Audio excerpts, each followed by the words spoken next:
How's it going, guys? I hope you are all doing well, and welcome back to another video here on Switch Planet. Today we're going to be highlighting the most intricate, tactical stealth strategy recently released on the Nintendo eShop. Alder's Blood takes inspiration from some of the most popular genres to date, and merges them together for a challenging but rewarding experience. Alder's Blood was a hit when it dropped in the Nintendo eShop, and for good reason. And for those who have not gotten the chance to try it, it's going on sale. Along with Alder's Blood getting a nice discount, the 1.0.6 patch has been implemented to fine-tune and improve the overall experience. So, let's get into what makes Alder's Blood such a standout title for the Switch, and delve into the gloomy world of the Cradle.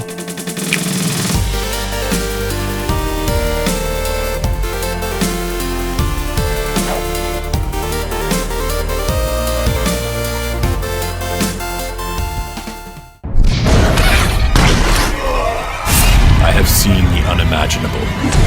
Horror. It's set in a post-1800s, early 1900s era, where humanity is scattered across the Cradle. They've survived two major attacks from the monsters that lurk in the forests and non-populated areas in the form of the Flood.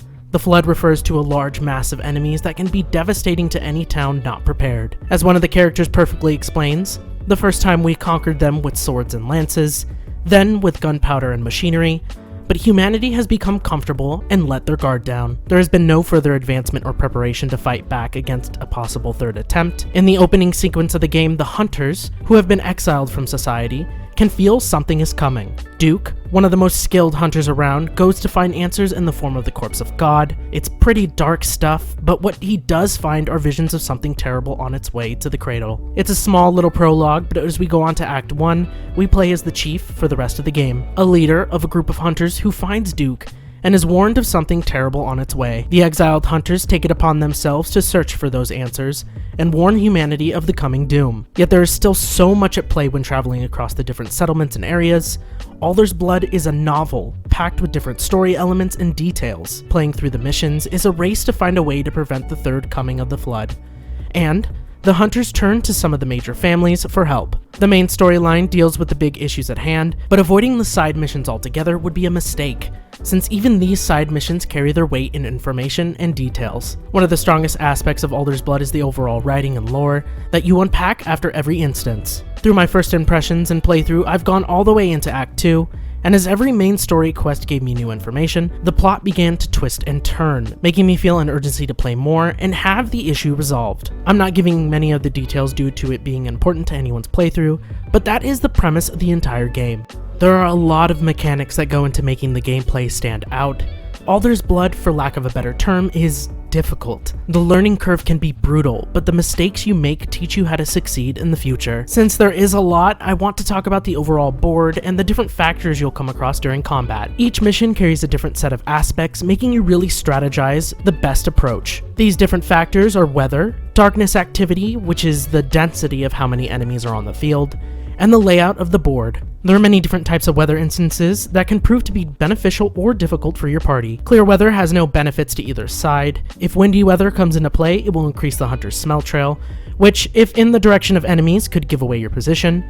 And foggy weather, which can reduce the range the hunters can see. These are the big three weather conditions, but I had come across a wide variety of variations. Darkness activity refers to the overall density of enemies that appear on the board. Easy missions to carry out generally have a normal or weak darkness activity, but the most difficult missions are rising and high.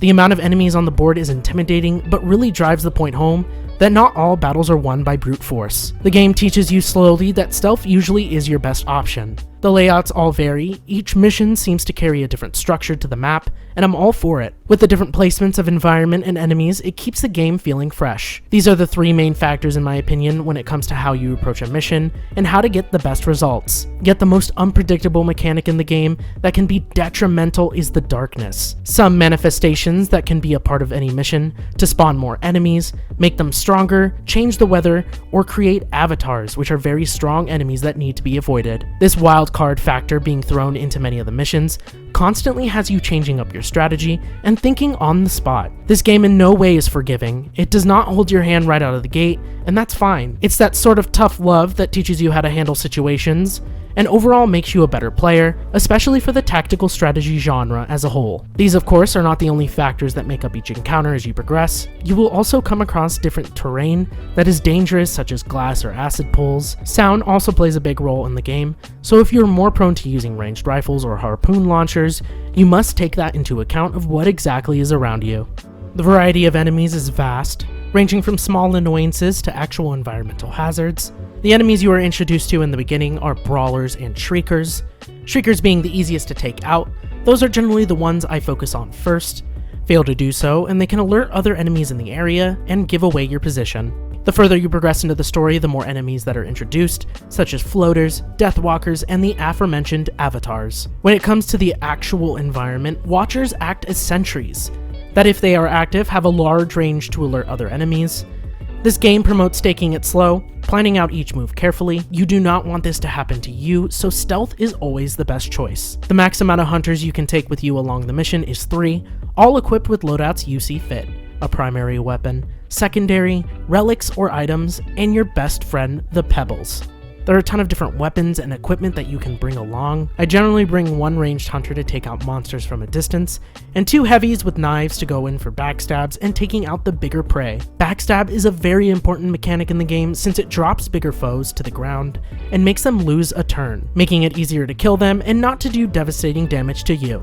These enemies hurt so much that 1 hit can generally insta-kill one of your hunters. As I've said probably way too many times, stealth is your friend in this game. Being overwhelmed can be the point of no return, seeing as it's not a turn-by-turn basis per se. What I mean by that is there's your turn and the enemy's turn. So if there are 4 enemies on the board who spot you, they all get to move first and the results are usually always death. I will get into the different equipment later, but another important factor is how you utilize effects, or equipping items that will counteract those effects. This game has a lot of different mechanics, such as bleed, illness, poison, sleep, blind, marked, maimed, panic, and immobilization. My 2 effects of choice, especially for my heavies, is poison and bleed, since they chip away at health each turn. Gear varies for playstyle, and which hunter's stats make it a good fit.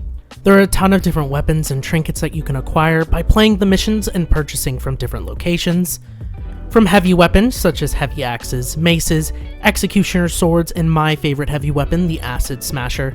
They all carry a different type of damage effect and sometimes even status effects, such as bleeding or poison. Secondary weapons, in my opinion, are some of the best in the games, ranging from hunter blades and daggers. As mentioned before, I generally have a ranged character in my party, and there's plenty to choose from when it comes to that playstyle. From snipers, hunter rifles, harpoon guns, flare guns, and so much more. The more missions you play to earn money, the more variations of weapons that you can purchase from different towns and areas. Each hunter can be equipped with different charms that will give a small stat boost, or be stacked to give it a bigger push. These charms range from movement, stamina, smell range, and health boosts to give an edge in combat. As you fulfill more missions and requests, you may also be given a better charm that has better stats than the ones you can craft. Last but not least, there are the different items each hunter can carry. There are the bare-bone basic items such as medkits, nets, and throwing knives, which are good in the beginning, but as you continue, there are a ton of different items to choose from, such as different traps that will aid you in battle, or even ranged magical artifacts that can cause curse damage or distract a large amount of enemies. The amount of customization and optimization the game has to offer is massive,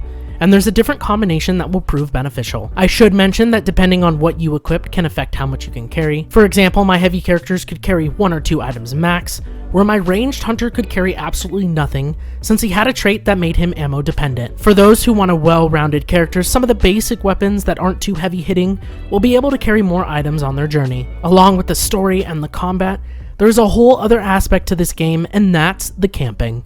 The camping system of the game is not too hard to understand, albeit will be quite overwhelming in the beginning. There's a lot of information of how everything works, and the most important functions are utilizing hunters in scavenging, guarding, crafting, or if they are really dinged up, resting. There's a lot of detail into these certain aspects, so I'll break it up and give a brief explanation, and then explain proficiencies after. Guarding reduces the chances of being ambushed during the night, but also allows scavengers to have a smaller chance of getting into an accident. Each area has a small description of lore, and the different materials that you can gather from that location. It's best to always have at least 2 people guarding, since ambushing is kind of a nuisance, especially if all you want to do is gather materials. Scavenging is an important thing to abuse if you have some very healthy hunters. This is how you will get all the necessary materials for crafting, food to of course avoid your hunters from starving, and money to use for new hunters and items. Crafting works alongside the crafting wagon. Hunters will take time out of their day to work on weapons, charms, and items you have lined up, and the more hunters you have crafting, the more items you will be able to make in a day. Resting is of course for those hunters who get hurt during missions or even scavenging. It will allow them to gain their health back so you don't waste money on healing items. The progression of the game doesn't affect combat and missions, but more alongside of micromanagement. When the hunters you take along on missions level up, you can grab different perks that make them more proficient in certain aspects, such as crafting, scavenging, guarding, or gaining more health during resting. These perks are a key aspect into making the most out of your time in the crown, and keeping a steady flow of materials, money, and items to use. The camp also offers a hunter board to recruit new hunters who may be stronger, or fresh new hunters that aren't corrupt. There's also an option to send your hunters to wait for you, that way they are tucked away safely and not consuming food. A very important status to look out for is the corruption stat, which shows either normal, rising, or worrisome. This rises as you do more missions with a hunter, or if you travel a lot with hunters that already have a high corruption stat, since it can spread to others. This acts as a sort of madness indicator, but tacks on annoying downsides to a hunter that will make them less efficient during missions, making them weak to certain types of attacks, slower, smellier, which is a funny thing to say, but if you have a hunter with a large smell range, they become a liability, but there is a way to slow this corruption down with new hunters. Sacrificing is another aspect of the camp, which sacrifices hunters and allows you to bolster newer hunters, which is what I do when a corruption level gets too high. This allows all the good perks of a hunter, a percentage of experience, depending on if you have a percentage proficiency, and reduces the risk of others getting any more corrupt. It's tied into the lore perfectly, as it explains that a hunter's time is short, but all of the knowledge and power can be passed down to a newer hunter to continue the balance of things. If I were to give any tips, it would be to never carry only 3 hunters at a time, but at least around 5. This will allow you to continue the flow of succession and be efficient in getting materials and money so you don't hit a wall. The level system in the game allows for hunters to be good at a certain job, to make camping less of a threat and more of a way to gain new equipment and money. As a disclaimer, the more hunters you have, the more food you will consume, so make sure you always stock up so they all don't starve. The micromanagement outside of combat and missions is top notch and works very well. The other features that can be accessed is the faction meter, which, as you fulfill missions for a certain house, the faction meter grows and yields benefits, such as discounts with that certain faction, and more recipes or items that they can sell you. There is no straight allegiance, so you won't be locked behind one house for the entire game. You can do missions for all the houses, for an overall benefit, while also learning more history and story.